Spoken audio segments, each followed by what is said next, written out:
Will you please welcome Randy Gage?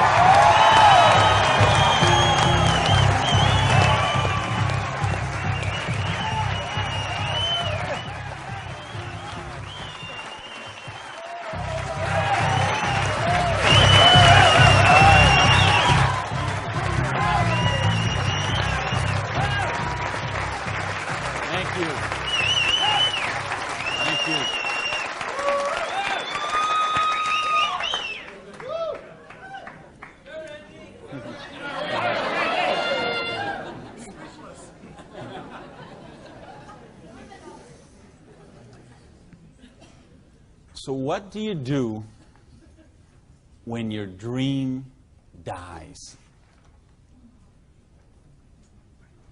Do you sit down and cry? Do you give it up and let it die? Or do you give it one more try? Let me tell you the way it worked for me. I came to work one morning about 11 o'clock. There were two people sitting in a car waiting for me, and I got there. And see what had happened. Let me tell you the preview to this. I had a restaurant, bought it with a partner of mine. We kind of bootstrapped the thing. Didn't really have enough money to start it like we should have. We tried to grow it as best we could, but we didn't pay the taxes, and we struggled by and borrowed from this account to that account and this account to that account. And eventually I bought him out, and I sent a letter to the IRS, who's the tax agency there in the States, and said, I'm the new owner here. We've had some problem with taxes. I want to make this right. Let's work out a payment plan. And I never heard anything for 3 months. So I sent a check in there. Here's a deposit, $1,000, good faith. Didn't hear anything for 3 months, so I sent another check, another letter. Never heard a thing for a couple of months until that morning. They're waiting on the car. You Mr. Gage? Yes. I'm Agent so-and-so. This is Agent so-and-so. We're here from the Internal Revenue Service. We have your letters here. We have your files here. And we notice you have $15,000 in back taxes. So we need that money. There's a 100% penalty because they were not filed. So that's $30,000. And then there's the late fees and the interest payment and the this and the that. And we need $37,000 today, or we're going to seize your restaurant. So I was like, I must have left my checkbook at home. Right? And so I called my lawyer, I called my accountant, they all said the same thing. There's nothing you can do, Randy. You've got to work something out with these people. And I remember hiring a consultant who used to be an IRS agent, and she negotiated with him. She called me one day and she said, Randy, we're at the end of the road. The way they keep compliance is they have to set some examples sometimes, and you had a busy delivery business and they saw those cars going all the time with the signs on them, and they need to make examples, and they just want to make you an example. And so they auctioned off the place on the courthouse steps, $500,000 a year operation. They auctioned it off for $11,000. And I couldn't beg, borrow, or steal $11,000 to get it out of hock, so that was the end of my dream. And I remember driving along in the car that day, not even my car because I didn't have a car anymore.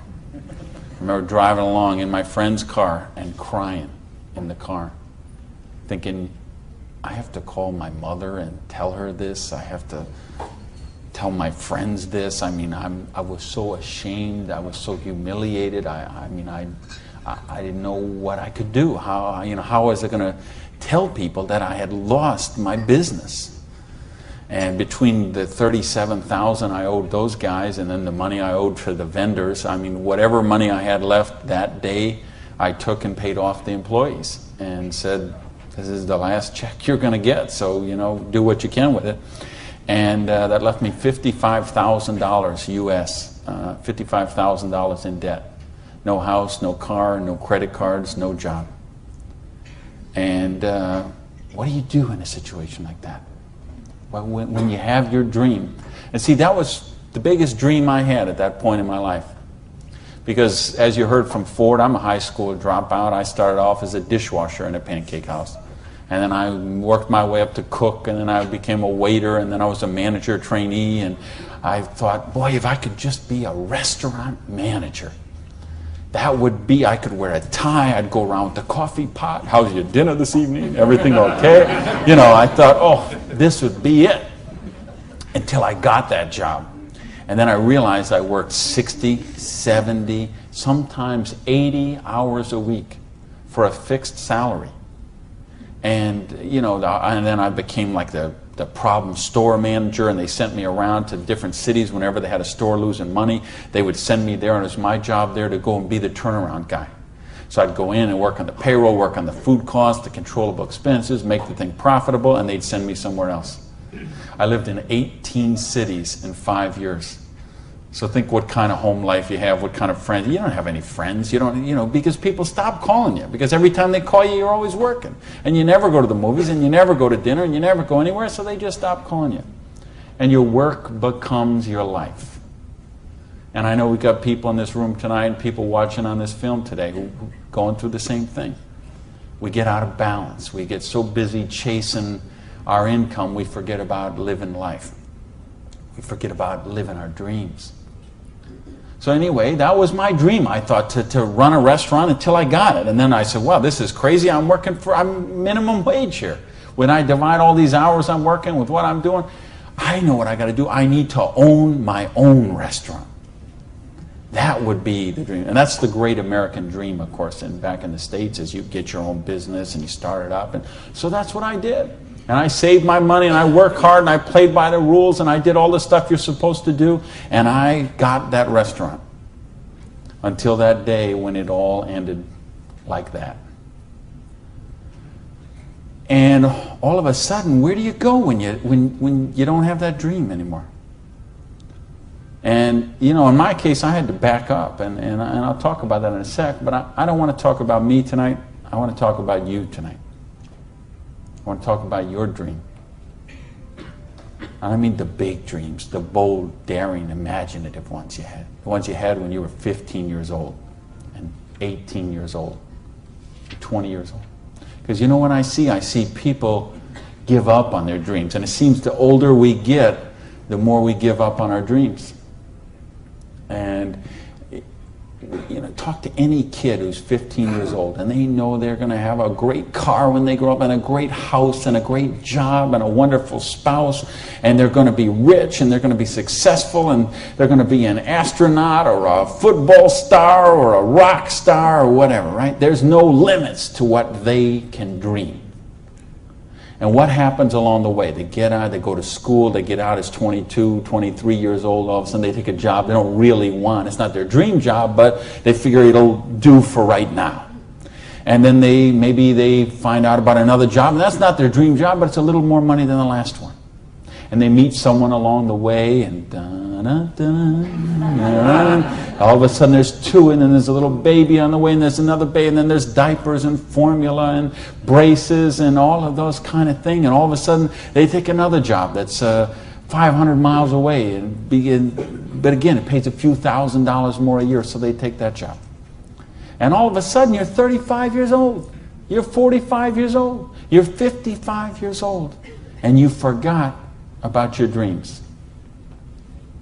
That's what tonight is about.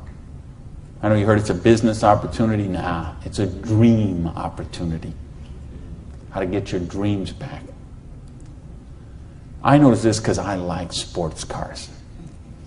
Some of you all know me. You know, I got a car thing going on. And it's funny, I'll be sitting at the light in one of my Vipers, let's say, and some car will pull up next, and there'll be a guy driving there, and he's got his 2-3 kids in there in the back, and they'll roll down the window, hey, Mr. Viper, man, cool car, man, and, you know, rev the engine up. I can't wait. When I grow up, I'm going to get a Viper. And kids say that to me all the time. I grow up, I'm going to get a Viper. Now, Dad doesn't say that. He's just sitting there behind the wheel, because see, Dad's already grown up. And he figured out he ain't getting the Viper. He's got the minivan. Right? What happened along the way? You know, because, and it's funny, every year they publish the list of the most popular cars.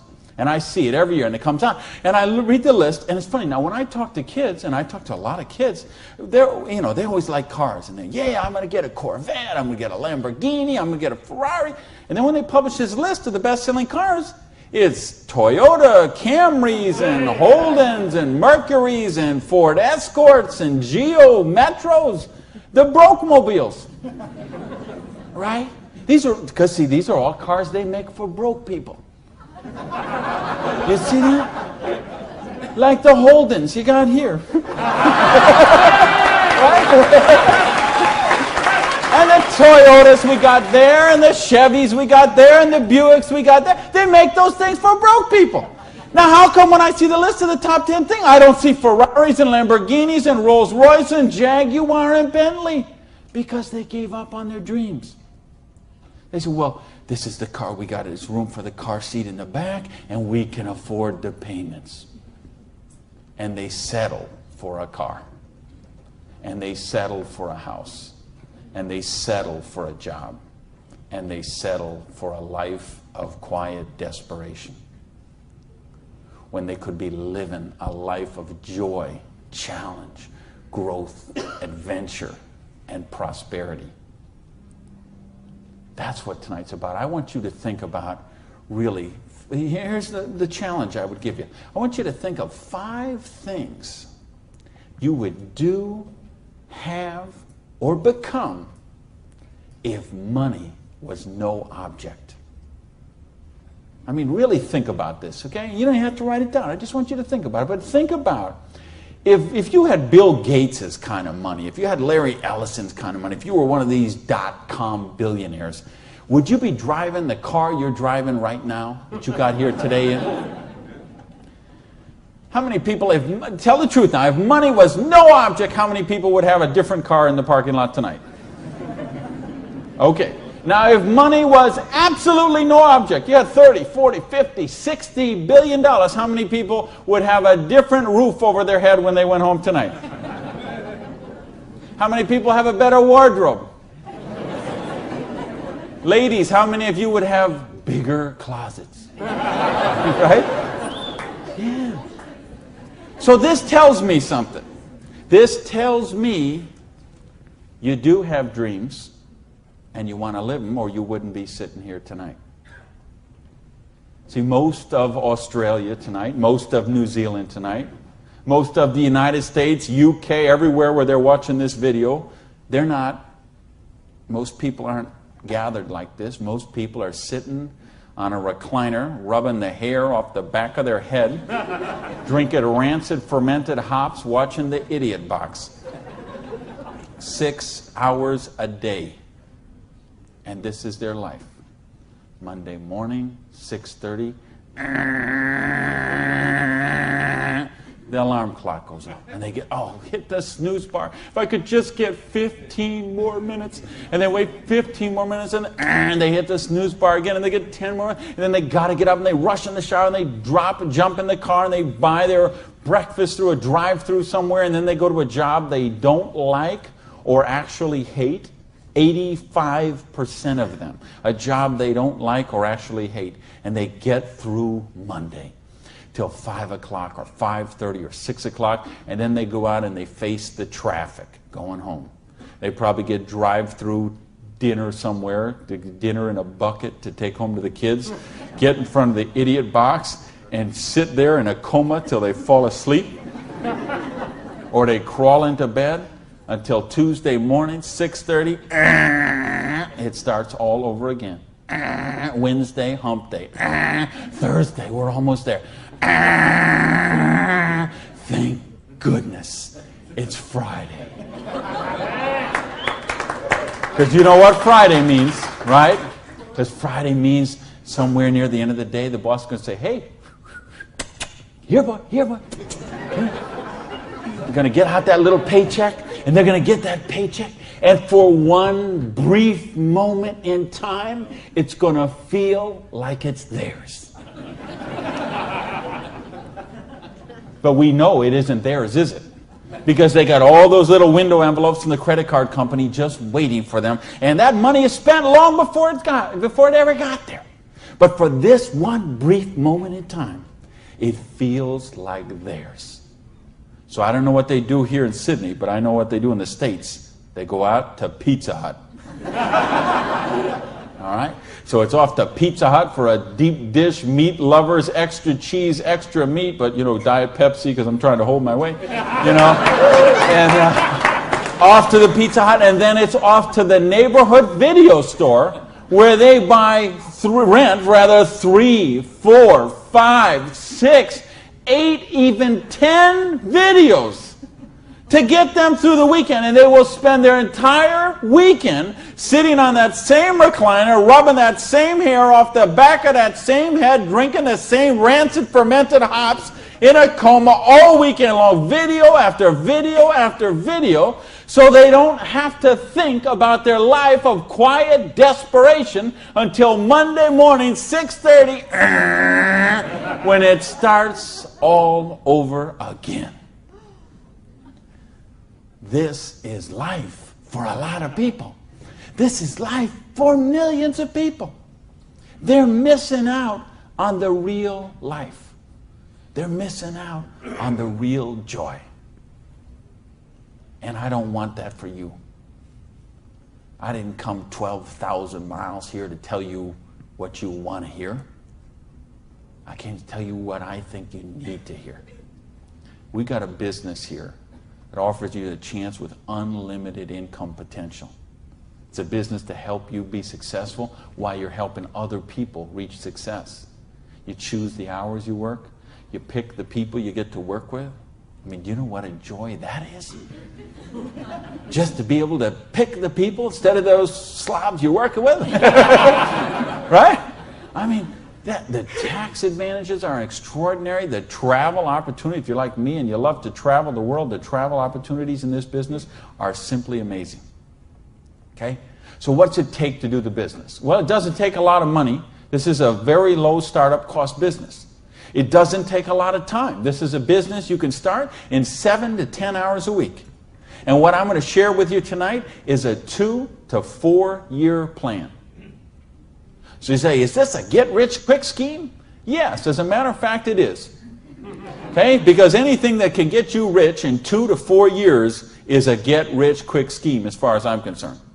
Because what are most people doing? They're doing the 45-year plan, which is they get a job around 20 years old, they work for 45 years at that dead-end job they don't like or actually hate, and retire around 65 years old and try to live their golden years on half of what they couldn't get by on when they worked. Do you get that? You know, your retirement's about half of what, you know, and I've been in all the country I've been in, I can't tell you how many different countries, and I've been in socialistic countries and free enterprise countries and everything in between, and I can tell you the retirement security, it's the same in all those places. Your golden years, if you're counting on the government to take care of you, if you're counting on pensions to take care of you, you're looking at living your golden years on 50% of what you can't get by on right now. So if your idea of your golden years is walking your poodle around the block, good luck to you. But if you think you're going to travel the world and go see your grandkids and live a wonderful life, a leisure, you better take a very good look at what we've got to show you tonight. Because you've got to control your own destiny. You've got to control your own income. You've got to control your own retirement security. And that's one of the biggest benefits of this business. So it's a 2 to 4 year plan, takes 7 to 10 hours a week. It doesn't take a lot of money. So what does it take? It takes the dream. Because if you don't have the dream, you'll never find the 7 to 10 hours a week. I can guarantee you that. You're busy. We're all busy. You're working, you're picking up the dry cleaning, you're making dinner, you're taking the kids to football practice, you're paying the bills, you got to sleep, you got to eat, all this. You're using 24 hours of every day already. So what's got to give? You've got to find a dream, something that will take you to this frame of mind where you will change the way you live, you will change the daily actions you take, and you will change your mindset for a 2 to 4 year period. So that alarm clock will go off at 6:30 in the morning. You'll get up, you'll have your breakfast, you go to work, you'll work 8 or 9 hours at your job, you'll get out of the job, you'll run somewhere, grab a bite to eat, and go somewhere and work for another 3 hours in the evening. When you could be home watching TV, when you could be with your kids, when you could be with your family, when you could be watching a football game or something else. But you will make a sacrifice. You will say, I will find the 7 to 10 hours a week for 2 to 4 years to build my freedom, to build my security, to build my independence. And don't tell me, ladies, well, I can't do that because of my kids. Let me tell you what I say to that. Don't use your kids as an excuse not to do the business. Use your kids as the reason to do the business. So you can raise your own kids instead of paying someone else to raise them for you. You know, people drop their kids off at a daycare center at 7:30 in the morning and pick them up at 5 o'clock at night. Those poor kids couldn't pick their mother out of a police lineup.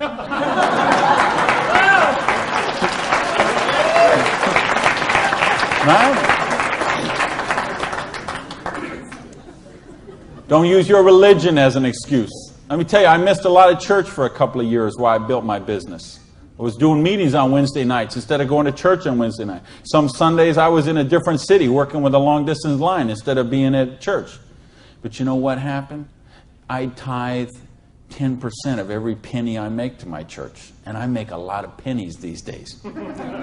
Okay, some Sundays, we seat 800 in my church. You know, some Sundays, they put that basket around and it starts here and it goes all the way down the aisles, all that just like that. And you know, sometimes the check that I put in there equals the checks of 799 other people all added together. That's what missing a few days of church did for me. Gave me time to serve on the board of the church, 2 years as the president, a couple years more as the Blue Ribbon Committee. I've been able to contribute to the church. I've been able to teach a class on prosperity on that. See, I couldn't do that when I was broke. Do you really get that? You can't do these kind of things when you're broke. You can't help your kids when you're broke. When you're so busy trying to pay the bills, you're so busy trying to cover the mortgage, you're so busy trying to pay the rent, you can't live life. And that's not the way life is meant to be lived. I came here because I want you to have an amazing life like I have. And believe me, I have an amazing life. I live in my dream home. I live on the ocean, okay? I go to bed every night. I hear those waves crashing on the shore. I wake up, I go down, and I got a beautiful car to get into. I have beautiful people in my life. I have wonderful health. Everything is, I make more money every year than I did the year before. I am living a dream that is just wonderful. But I made some sacrifices along the way. And that's what I'm saying to you. Make some sacrifice. Take 2 to 4 years. Make a commitment. When you walk out of here tonight, make that commitment. Not to your spouse, not to your sponsor, not to me, not to yourself. Make a commitment to yourself that you're worthy, that you're worth it, that you will think back. And that's what I want you to really do is say, okay, what were your dreams when you were 15? What is the house you would live in if money is no object? Do you have a picture of it somewhere that you carry around to fuel you? What is the dream car you want to be driving? Is it a red Lamborghini Diablo? Ferrari Testarossa? Bentley? Viper? What is it? Do you have a picture of it in your wallet? You got a picture of it in your planner? You have a dream board with it up somewhere? You got it up on the mirror in the bathroom? You got it up on the refrigerator in the kitchen? How much time you want to spend with the loved ones in your life? How much money you want to give to charity? I had lunch. Funny, I just got invited to be on the board of directors for the Florida Philharmonic. I'm so honored they asked that, and I'm proud to be a supporter of them. I'm so proud to be a supporter of the opera and the Young Artist Program and all kind of charities. Fascinating thing, though. I had lunch with the guy who invited me to be on the board. He gave $1 million to the Philharmonic this year. $1 million. So they can play beautiful music. That's money. That's money with a capital M. That's living a life of dreams. That's living a life of wonder, of joy, of adventure and growth. And that's what I want for you. But you got to know what that is. So please, those 5 things, what would they be? And maybe you're going to give $1 million to your church, temple, or synagogue. Maybe it's you want to take a year off and study ballet. Maybe you want to take 6 months and go on a cruise around the world. Maybe you want to fly in all your family from all over the world and have a reunion. Maybe you want a house in Paris and a house in Hawaii and a house in San Diego and a house in Berlin. I don't know what it is for you, but you have to know what it is. Or nothing I'm going to talk about tonight is going to make any sense to you. You'd be better sitting home watching Survivor, Big Brother, Fear Factor, whatever one of those shows. You could sit watching any one of those shows instead of be here tonight. Because if you're here tonight, you got to know what your dream is. And we can show you. I will draw out on this board. I will draw out a way and show you how you can live those dreams.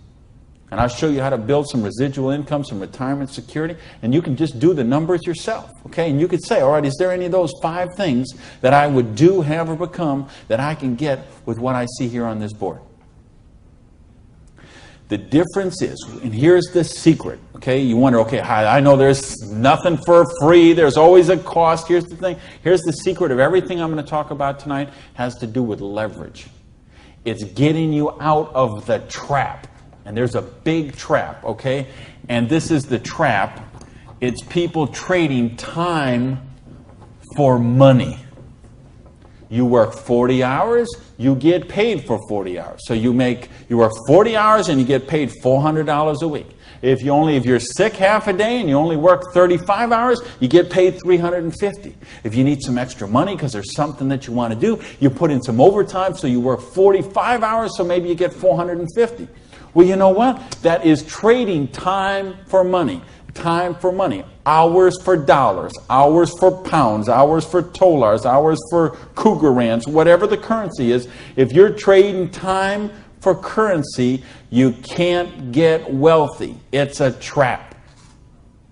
You got to put some leverage to work somehow to get out of that. Because this is what keeps people broke. So in my case, when I lost my dream, and I started all over again, I said, well, I got a choice here. I can go and live like most people do and live that life of quiet desperation and just mind my own business and do the thing and be a worker drone in the collective like everybody else. Or I can go after my dreams again. So I began a study of prosperity. Because when you're $55,000 in debt, no house, no car, no credit cards, and you start selling the furniture, things look a little different. Anybody here ever sell your furniture for your business? Interesting scenario. Here's what I found. The end tables, not a problem. Coffee table, no big deal. Kitchen table, hey, you can always eat in the sofa. Lamps, no big deal. You got the light in the kitchen on the ceiling. But the sofa and the bed and the TV. How did I know you'd know that? The bed, the sofa, and the TV, they gotta be the last to go. Because see, I don't know if you got it here, but what we have in the States, we have infomercials on all night long. So once midnight hits, these infomercials start, and they're all about how to make money. So what do you do when you're $55,000 in debt and you're sleeping, with no furniture and whatever? You sit up all night and you watch infomercials.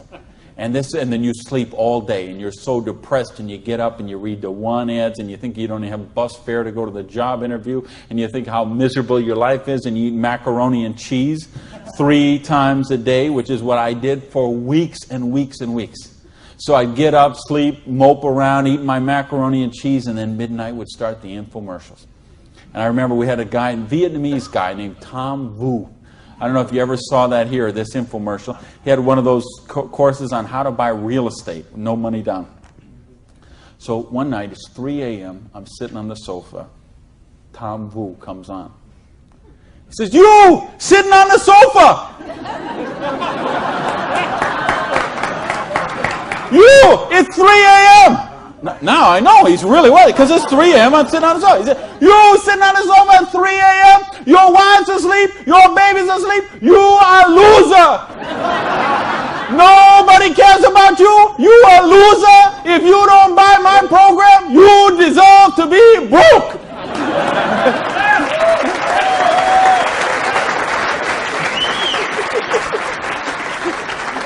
And I'm like, oh, if only I could afford this program. But of course, I didn't have the $199 or whatever it was. So, and eventually, of course, the sofa had to go, the bed had to go, and then the TV had to go. And then something else had to go. And that was my mindset. My victim, loser, woe is me, oh, the circumstances are against me. That mindset had to go. And I had to say, okay, I am sick and tired of being sick and tired. I am sick of being broke. I am sick of being sick. I am sick of being stupid. I'm sick. You know, the truth is I wasn't even broke, okay? Because I would have needed $55,000 to qualify for broke. Okay? I would have been happy to be broke at that point in my life. Okay? At that point, I would have been happy to have an alarm clock going off at 6:30 waking me up. Now, is that the dumbest invention you ever heard, though, an alarm clock? You're supposed to wake up when you finish sleeping.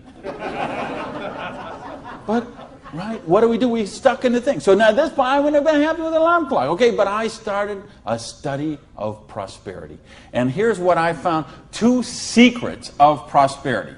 If you want to be wealthy, secret number 1, you have to be your own boss. You ain't going to get rich working for other people. You know, if you've got to get a job as president of Disney Studios or, IBM calls you up and wants you to be the vice president of operations, maybe you're going to make a lot of money. All I know is those people weren't calling me, okay? And they may not be calling you, okay? So if those people ain't calling you, you want to get wealthy, you got to be your own boss. Because let me tell you a secret. I don't care how nice your boss is. I don't care how much your boss loves you and wants to help you. The truth is they have to buy you at wholesale and sell you at retail. Otherwise, they don't make money and they don't stay in business. So the only way they make money off you is to buy you at wholesale and sell you at retail. So if you want to make money, you got to be able to get up in the morning, look in the mirror, and know that you're talking to the boss. And issue number 2, and this is the most important thing, which we mentioned, you've got to employ the concept of leverage. And this is something, J. Paul Getty, who was one of the wealthiest people the world ever known, he understood this. And he was quoted oftentimes, this is probably his most famous quote, when he said, I would rather have 1% of the efforts of 100 people than 100% of my own efforts. Because he understood the concept of leverage. And he became one of the wealthiest people the world has ever known. So tonight, I'm going to share with you how you can employ this same concept of leverage that the wealthiest people in the world do, and it'll allow you to get your share of that kind of wealth. And I'm happy to say, I'm one of the wealthiest people in the world. You know that? Now, you know what? I don't have Bill Gates' money. I don't have Larry Ellison's money. I couldn't spend $90 million on a boat down in the Kiwi race there next week. But you know what? I'm one. If there's 6 billion people, whatever there is on this planet, I'm wealthier than 99.8% of them. And I'm a dishwasher from a pancake house. But I understood leverage. Now, how do you put this leverage? It's a business called network marketing, sometimes called multi-level marketing. Sometimes we call it MLM for short. What is it? It's a business that allows you to leverage the efforts of other people who have a dream and are willing to trade that 7 to 10 hours a week to get a dream. So you're going to introduce them to the business. You're going to teach them a duplicatable system that they could follow and duplicate the same results with people that they're going to introduce to the business and create this system that everybody can follow, and everybody will get a nice chunk of the organization that is built. And because you direct your own organization, because you are your own boss, you get some residual income out of the efforts of the people that you introduce to the business. That's the leverage. It's no different than when Madonna makes a record and every time they play that CD, she gets a royalty of that. When Coppola does a movie and that movie plays, it gets a royalty of that. This is how the average person can get leverage. See, if you got money, leverage is not a problem. You can leverage your money. You can buy stocks, bonds, invest in companies, invest in real estate, all that kind of stuff. I couldn't do that. If you could buy a franchise. If I would have bought a restaurant franchise instead of opening my own restaurant, chances are I'd still be in the restaurant business. But you know what? I couldn't afford the franchise fee. I didn't have that kind of money. Ask someone about the stock market, they'll tell you, unless you got $25,000 you can afford to lose, don't even get in the stock market. Well, I didn't have $25,000 I could afford to lose. I didn't have $25 I could afford to lose. Forget about it. So I didn't have the money to leverage. And if you got a couple $100,000, couple million you can leverage, hey, maybe you don't even need to be here tonight. But I'm speaking to the rest of you who don't have that kind of money. And the rest of you who used to have that kind of money till the stock market tanked, and now your retirement fund is 40% of what it was 2 years ago. Okay, let's talk about how you build your security. Well, so what is network marketing? It's just a new paradigm in distribution. Been around for over 50 years now. And it is, why I say it's a new paradigm in distribution is because it's changing the way we get products and services to the consumer. And with things that have happened recently, like the internet, overnight shipping, satellite, telephone, fax technology, all of this stuff is driving network marketing to be a bigger force today than it has ever been. So it's been growing consistently for more than 50 years. There are somewhere between 14 to 16 million people in the network marketing direct selling industry. And it will do somewhere between 70 and 80 billion dollars US this year. So this is a very credible business. And if you've been reading the financial papers the last few years, you've seen it mentioned in the Wall Street Journal, had front page cover stories on Success magazine, Forbes magazine. The mainstream press is really starting to pick up on this. Now, why is that happening? Is because it's the future. It's what has to be, because what has happened in the past doesn't work anymore. In other words, here's how it used to work in distribution. We'd have a manufacturer. They would make a product. They would sell it to a wholesaler who would buy it, resell it to a rack jobber who would buy it, resell it to a retail chain. They would buy it, send it to a warehouse somewhere, sits in a dusty warehouse for 6 weeks, and then it gets transferred by truck, maybe it goes to the store, and then you come in the store and you buy this product. Well, they had to make money, they did. You have all these parasites who were taking money out of your product. I say, why am I calling all those people parasites? Well, it's not that they're not nice people, it's just that made sense 100 years ago. It doesn't make sense today.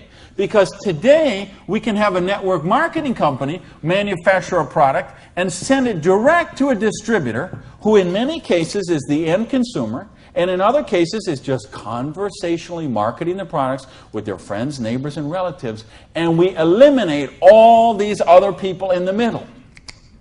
So look at the difference. This made sense 100 years ago. Something came by boat over here. Maybe it went from California, it went on a ship, came to the East Coast here, and then it was transported across to Australia, over to the outback. It was the same thing with us. We used to get stuff from England, and it would land in Boston or New York, and then it would go by stagecoach across the country, and then it went by train, and then it went by truck, and this is the only way it worked. This is all we knew. Then we got fax machines, we got the internet, we got Federal Express, UPS, overnight delivery, we got 800 telephone numbers, we got fax machines. All of a sudden, this doesn't work anymore. It's a broken model.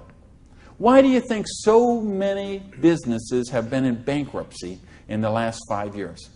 And I mean big name, 100, 200-year-old companies, retailing giants like Macy and stalwarts that we would think have been around forever. They went into bankruptcy court. Why? Because they have a broken distribution model. This is the model of today. This is the model of the future. And with what we're doing now with internet and 800 numbers and ordering, this is going to get just bigger and bigger and bigger. So what this does is this allows you an opportunity to participate on a new paradigm in distribution. I want you to think when fortunes were made. They're made in revolutions. The agricultural revolution made a bunch of rich landowners. The industrial revolution made a bunch of rich factory owners and business owners. If you think of Carnegie, the steel, the Amoco people, the Standard Oil people, the Henry Ford and the Chryslers, and think of all the old money today. It all came from the families we know today. It came from the Industrial Revolution. So now we have the distribution revolution.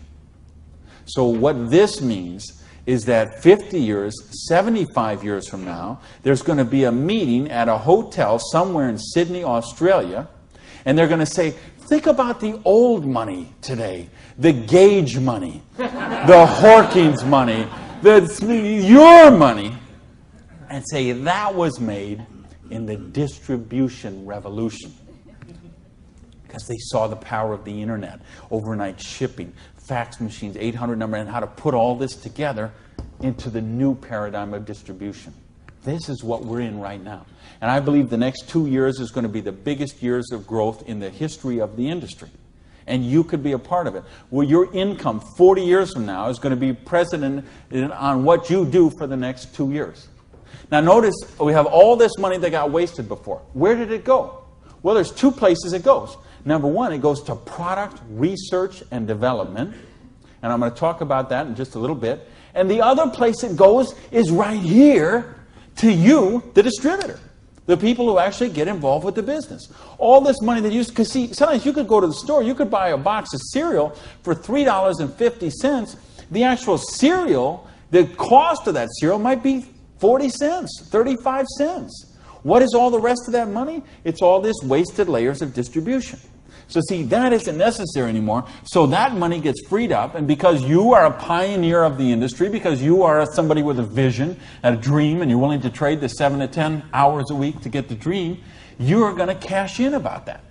I want to sketch out how the business really works, so you get an idea how the money takes place and how you can participate in that. I guess, is this? I think this is, I found the secret. You do it a little different here down under. All right, let's talk about how you make money in the business. You, not me, not them, you. How do you make money? Well, you got a dream. You're willing to trade 7 to 10 hours a week for 2 to 4 years to get your dream. So you sponsor in the business. Okay, you make that commitment. Your sponsor says, all right, I'm going to work with you, train with you. What we're going to do is we're going to help you identify, and I'll use this as an example, 6 people who you know who have a dream and would be willing to trade 7 to 10 hours a week to get the dream. Fair enough? Everybody follow me so far? Everybody follow me so far? All right, just making sure you're not nodding off over there. All right, now let's suppose that everybody involved in the business produces a volume this first month that you get involved in the business of $100. Now notice I didn't say $1,000 or $10,000 or $100,000. I said just $100. Why? Because I want to show you this is very simple, very duplicatable, very doable for everyone. The secret of this business is leverage. We have a lot of people doing a little bit, just 7 to 10 hours a week. So now if you and each of the 6 people you introduce into the business produce a volume of $100 the first month, you'd have $700 worth of volume in your organization, right? Now, we have a lot of different companies represented here tonight. There's all kind of different pay plans. But I think you're going to find, as an average, what you're going to see in the business is you can make about 10% of what your organization does in volume. So if you had 6 people plus yourself, everybody did $100, you'd have $700 volume, so you'd make $70 your first month in the business. Now you say, come on, Gage, you brought me here for $70 a month. I can't even wash my Lamborghini for $70 a month. I understand. But see, believe me, I understand. I know what it's like to keep cars clean. But this is just month number 1. And how much, if you're a doctor, and by the way, if you're a doctor, if you're a lawyer, if you're an accountant, you know what plan you work under? Trading time for money. Just like the bus boy at the Denny's restaurant, the doctor, the lawyer, the accountant, trading hours for dollars. Hours for dollars, same thing. So how much did you make when you learned to be an accountant? You probably went to school for 10 years. Well, you learned to be a nurse, when you learned to be a doctor, when you learned to be a lawyer. Think how many. You didn't make anything. So don't be crying about your lousy $70 here, okay? Because you're learning the business. Because look what happens next. Now, the second month, we're going to say, we're going to help you help your people. We're going to teach you that duplicatable system to teach your people. And we're going to have them, now we're going to say they're not quite as bright as you are, okay? They didn't quite get this as good as you did. So they each got 5 people that they're introducing to the business, all right? Now, of course, it will not work out exactly this way, because I know some of you accountants there are sitting there thinking, okay, this guy might only get 4. Don't worry about that. I'm just making an example. So you got the 6, and the 6 each got the 5. Well, that would put 30 new people in your organization. Plus, you still have the 6, plus you got you. So now, the second month, you'd have 37 people, each doing $100. How much would that be? $3,700, right? So 10% of that would be how much? $370. Now you say, okay, $370 is a nice little pin money, but it still isn't going to buy my Lamborghini. I understand that. But that's just month number 2. Because all of a sudden, look what happens. There's 36 other people who are, now they're not working for you. They're working for themselves. So they're not calling in sick. They're not stealing paper clips to take home. Okay, none of this stuff. They're all working for themselves, right? Now, what happens when we duplicate the process? And we say, now we're going to teach them how to teach their people. And you say, well, how do you do that? We've got a complete step-by-step duplicatable system to show you how to do that. You're going to teach your people how to teach their people. So we say, what if those 5 each just got 4? Now, why I'm doing this? Because I want to be really, really conservative. If I showed you what could really happen, I'm afraid you might swallow your teeth. So I'm going to be very conservative. So now if the 30 people each just got 4 people, now we'd have 120 new people in the organization. They don't work for you, they work for themselves. 7 to 10 hours a week, they're building a dream. 120 plus the 30 plus the 6 plus you, that's 157 people. Everybody just doing not 1,000 a month, not 10,000 a month, not 100 lousy dollars a month does $15,700 income or volume, which means your income for month number 3 would be $1,570. Now, all of a sudden, we have a little money we could play with something. We could do something with $1,500 a month. Do you know how many bankruptcies would be avoided with $1,500 a month? I would make a bet to say of all the personal bankruptcies, and there's been a record year for personal bankruptcies the last 6 or 7 years in a row. Every single year has broke the record from the year before. And I had someone very close to me did this just a couple of years ago. And I'm telling you, I bet 90% of them would be eliminated with $1,500 a month. In fact, 90% of them would probably be eliminated with $300 or $400 a month.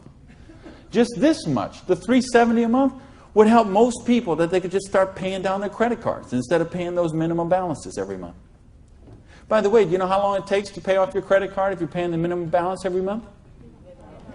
10 years? 20 years? 30 years? 40 years. That's how long it takes. So if you're paying the minimum payment every month, get happy, because in 2042, you're all paid off. All right, now we're going to go down one more level. Now we're going to say, what if the 4 people each just work with 3 people? Now again, everybody's not going to do it this way. Some are going to do it more, some are going to do it less. But I just want you to see how it works. Now the 120 people each do 3 people. That give us 360 people, plus the 120, plus the 30, plus the 6. This comes to how many? Somebody help me. I'm a high school dropout. 500 and something. 517, is that right? Who's here? Somebody good in math? So 517 times 100 is $51,700 volume in your little business that you got no employees, no office, no overhead. You're running this from your kitchen table or your spare bedroom or your hallway or your closet. and you're doing $50,000 volume a month. You understand we can leave this hotel, we can go down the street, Elizabeth Street, we can go onto Oxford Street, we can go to Liverpool, and we can find shop after shop, beauty salon after beauty salon, store after store, dry cleaner, that are not doing $50,000 volume a month. And you're doing it out of a part-time business, 7 to 10 hours a week. Why? Because you're using leverage. Do you get this? Yes! Because, do you really get this? Yes! Because, let me tell you a secret. If you get this, you're not going to sleep very well tonight.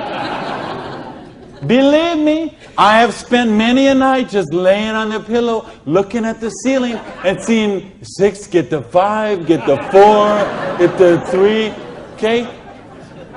If you understand this, now we're talking $5,170 a month. Now, you know what? I did that in 4 months. It said 1, 2, 3. What if you didn't do that in 4 months? What if it took you 6 months? What if it took you 10 months? What if it took you 2 years? I told you it's a 2 to 4 year plan. Okay? And I know what some of you are thinking. All right, but what about if this guy here drops out? We got it handled. Okay? We have a thing called dynamic compression, and so we know when someone drops out, we eliminate that volume, we move up the next qualified person, and the whole organization moves up. So we got that covered too. Okay? So, but what if you didn't do this in 6 months? What if you didn't do it in 10 months? What if it took you 2 years? Would it be worth trading 7 to 10 hours a week for 2 years to have an extra $5,170 a month? Yes or no? Hello!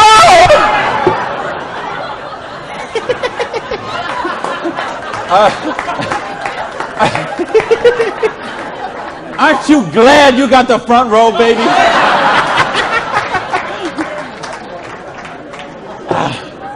Now, let me get some more water here. And let me ask the question again. Would it be worth trading 7 to 10 hours a week for 2 to 4 years to get an extra $5,170 a month? Yeah! All right. Thank you. That's a little better. That's what I'm talking about. When you get this, when you really get this, you're not going to sleep tonight.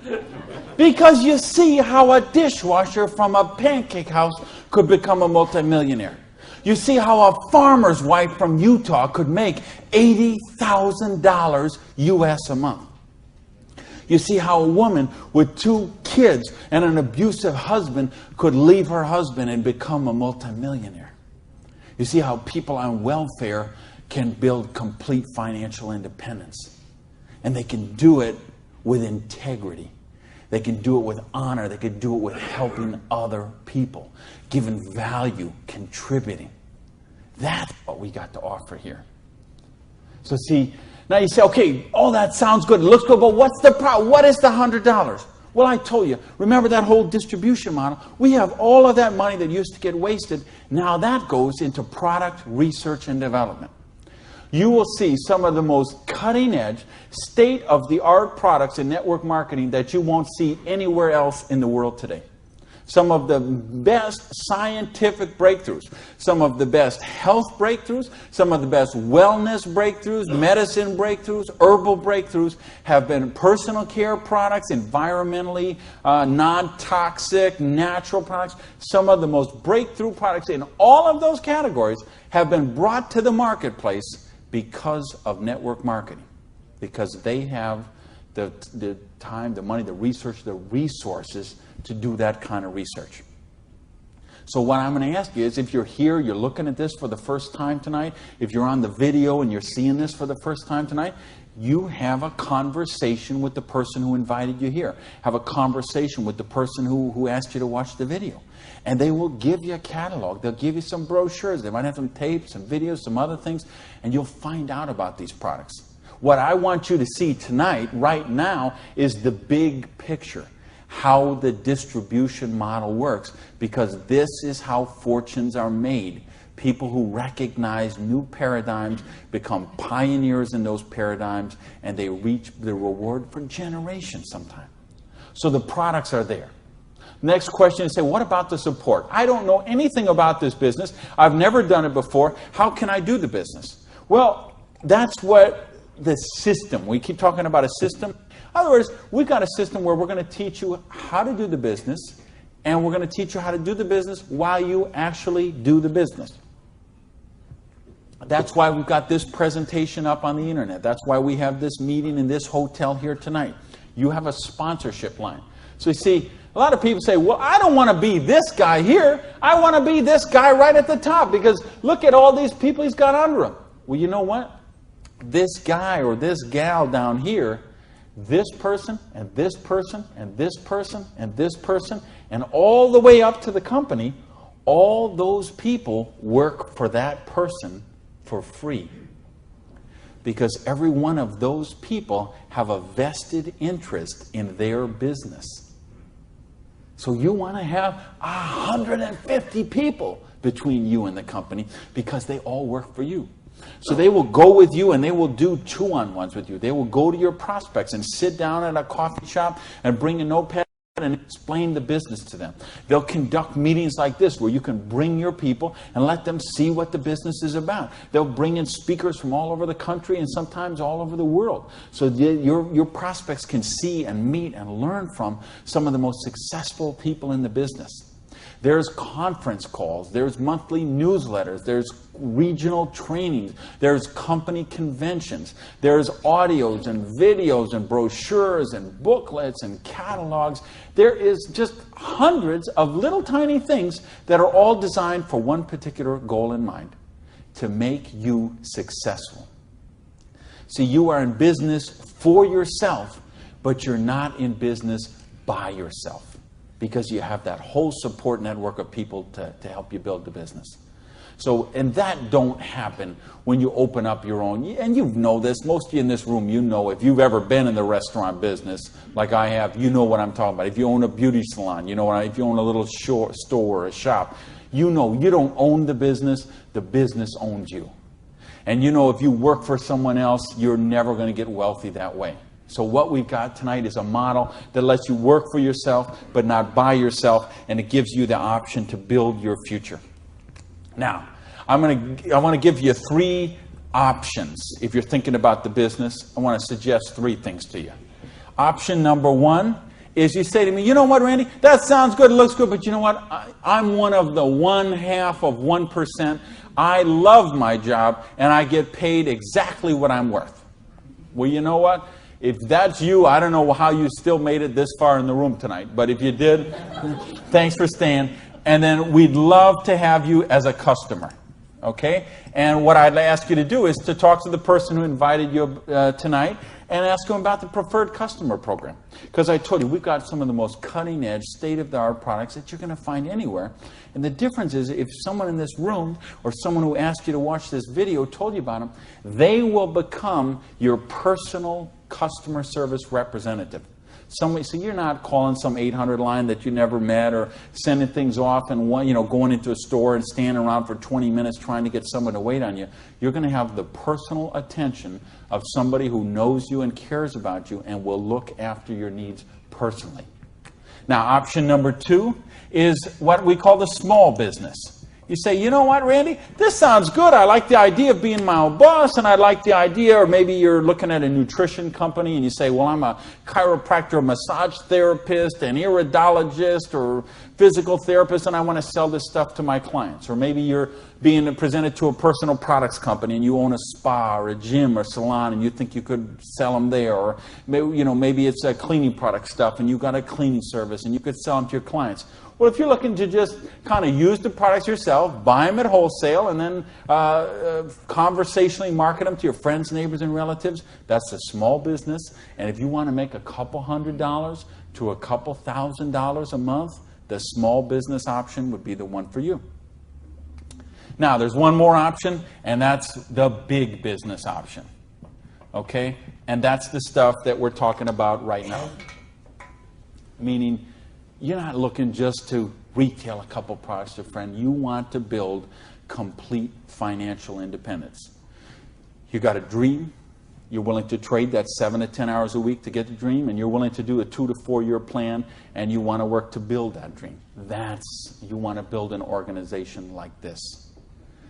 That's the big business option. If you're looking for financial independence, then that's the option for you. Now let's bring this all together.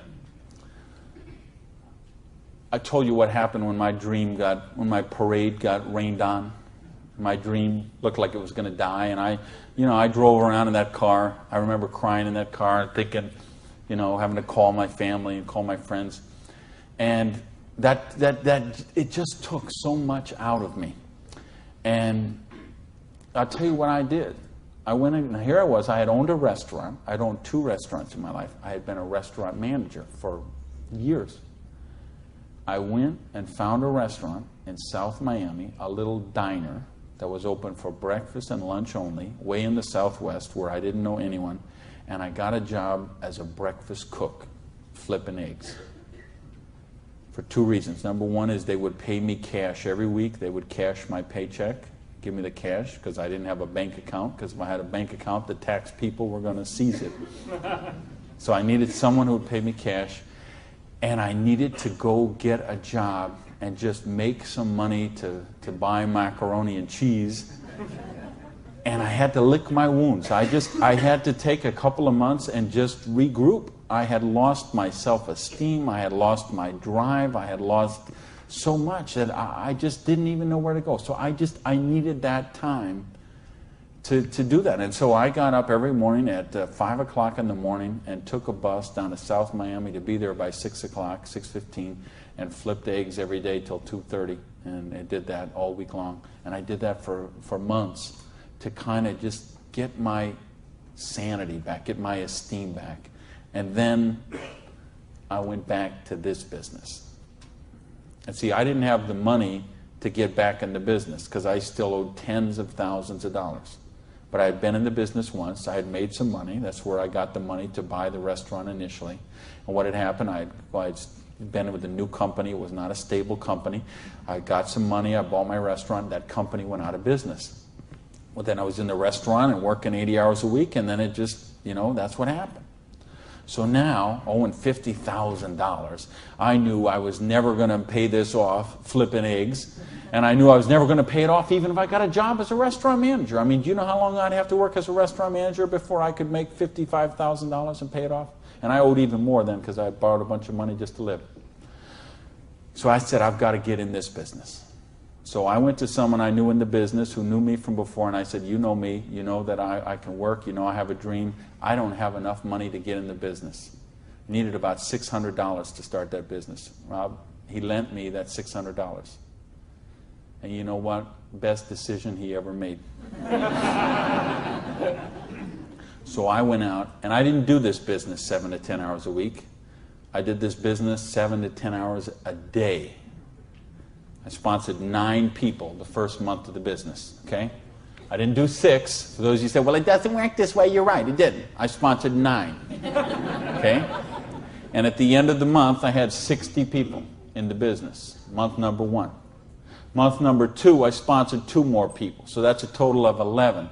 I had about 130 people in my organization at the end of month number 2.